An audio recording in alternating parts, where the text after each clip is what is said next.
Hello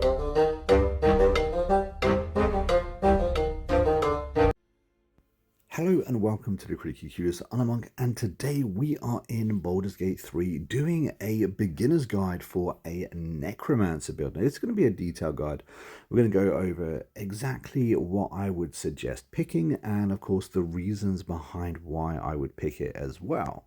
We're going to go from level 1 to 6 on this Necromancer guide because I really feel like with the Necromancer, it's not until level 6 that you can really feel like this build coming together. However, it doesn't mean that it isn't a very strong build anyway.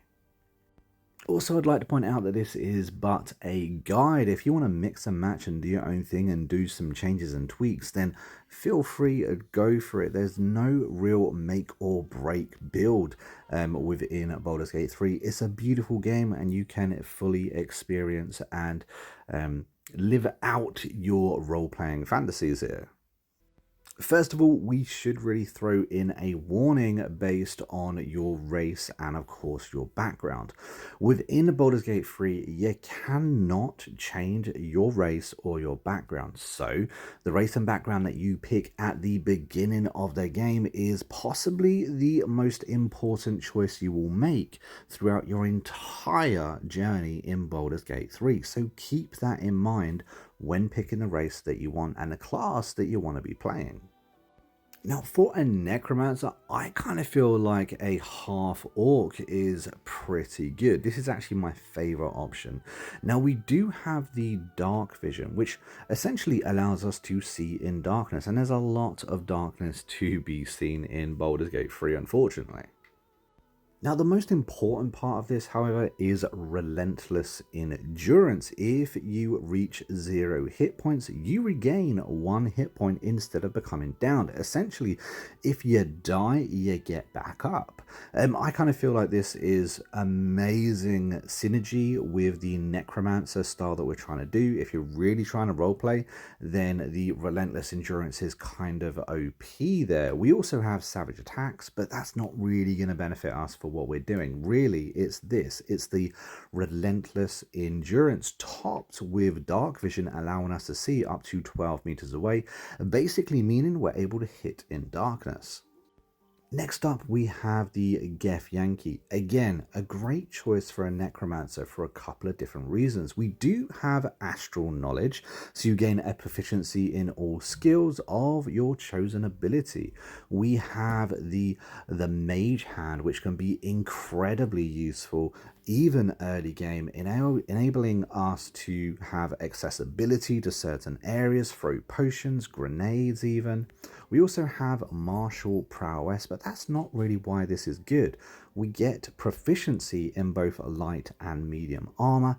Typically, as a wizard, we don't get those kind of proficiencies, so it enables us to have some kind of protection, which again is a really good option. We also get the Githyanki jump as well in later levels, which can be really handy for actually moving across the battlefield. And then that leads us to the Drow, another favourite of mine for a Necromancer build. The Drow does have the Fey ancestry, where you gain advantage on saving throws against being charmed, and you cannot be magically put to sleep, which is very, very overpowered, really, because there are bits of that, especially later in the game. You get added perception checks here too, and you also get that superior dark vision. So unlike the dark vision, here is the best version of that, where you can see up to 24 meters in darkness. You're going to be in caves, you're going to be in the Underdark, you're going to be having your vision restricted, or of course you can always cast darkness so other people can't see, allowing you to then have that advantage, allowing you to hit in darkness and of course not to be hit. Now, when it comes to the background, you can pretty much pick any background you want. It won't make or break any build you do. I do think there's a few things that have a little bit more synergy, especially to a wizard class, that being the acolyte, which isn't too bad. We get obviously some insight proficiencies there. I also think that the Entertainer's a good one because you get Acrobat, which will mean you're a little bit harder to hit.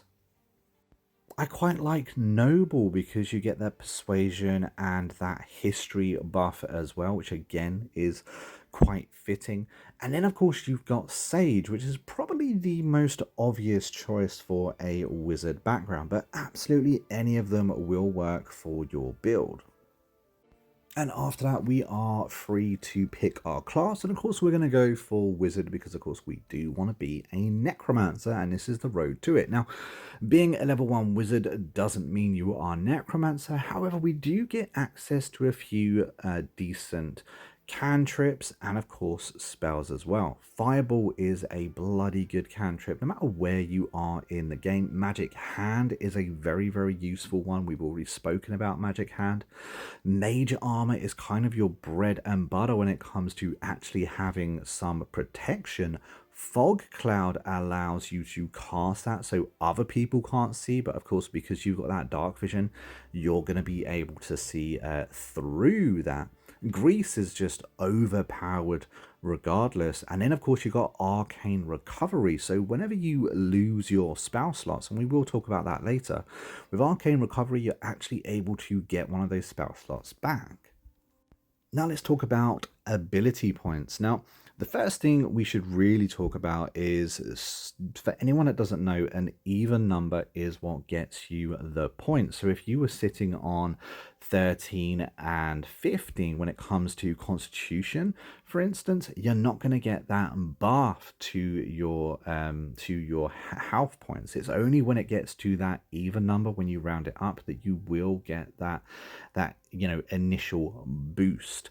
So keep that in mind. However, I would recommend you take intelligence up to 17. You can round up this stat and of course try to drive this up to 20 as fast as possible as we play through the game.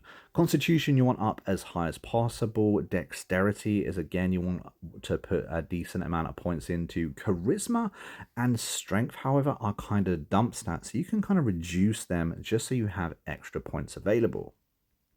Now, we've already gone over why the level 1 wizard is actually pretty good, but my recommendation is you take Firebolt, Mage Hand, and Light. Light enables not only you to see, because we already have the dark vision, but the rest of your party to be able to see when in darkness, when in those caves, and gives us a little bit of utility.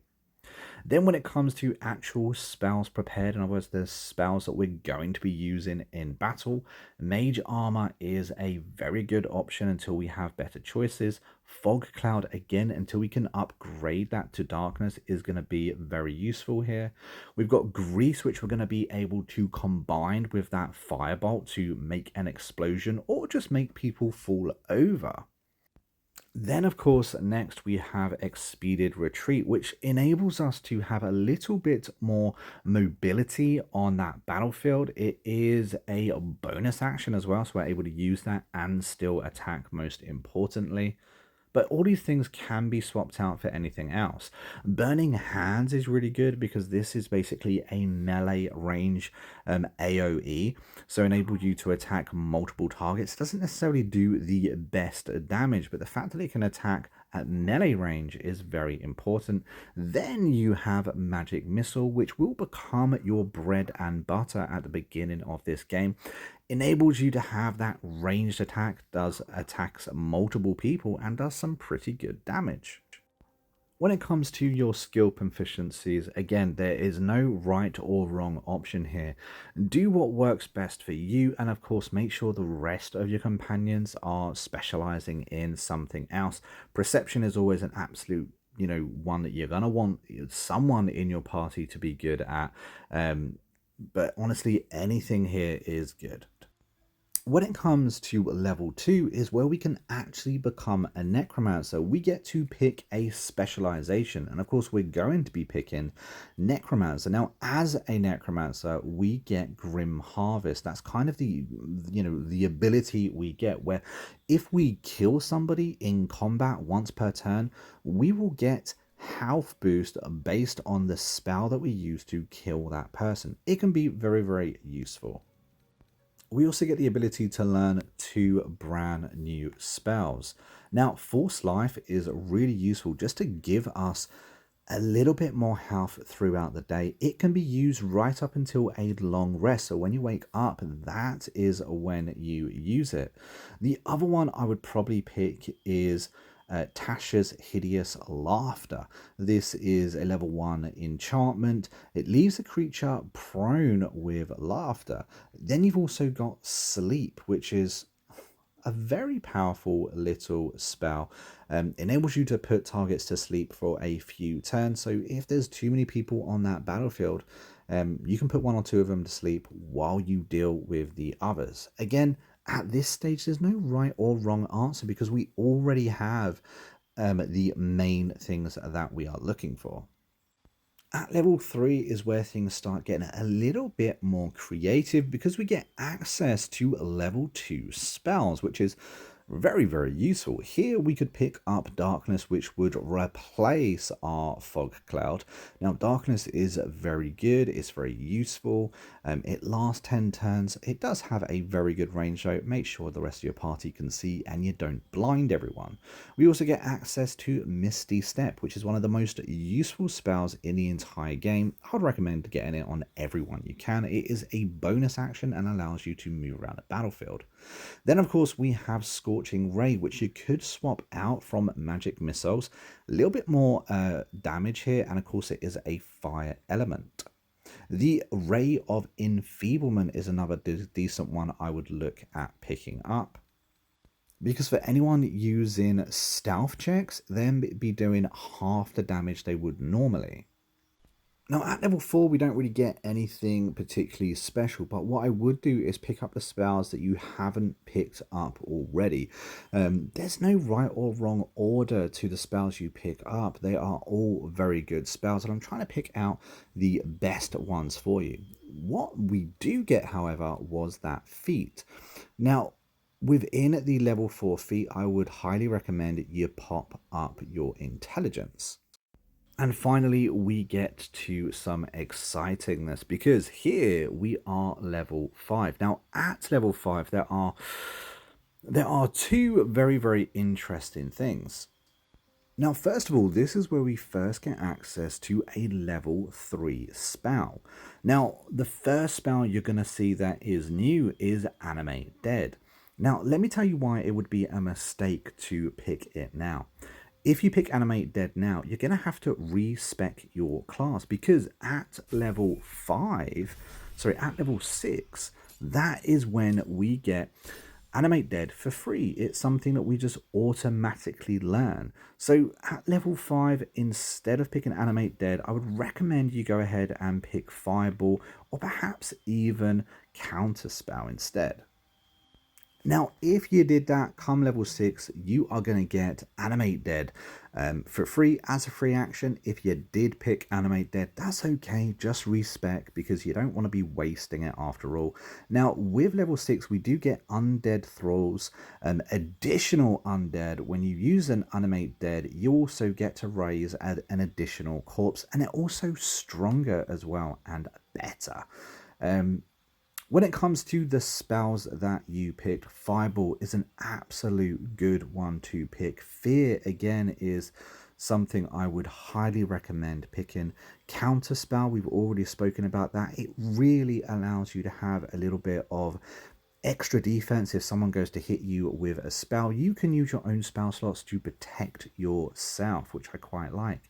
You also have the Gas Form, again, a level 3 transformation spell. It's also very, very useful and has other utility.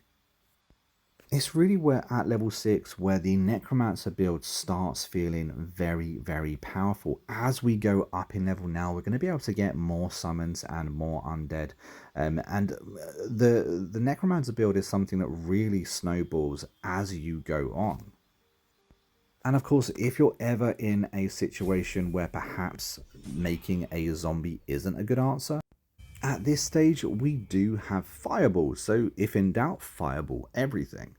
Now, with the Necromancer, we do get to target undead corpses. It could be a good idea to have a warrior class or someone with strength actually keep a couple of bodies in their possession for you, because without bodies, fresh bodies on the floor, you're not going to be able to make your zombies.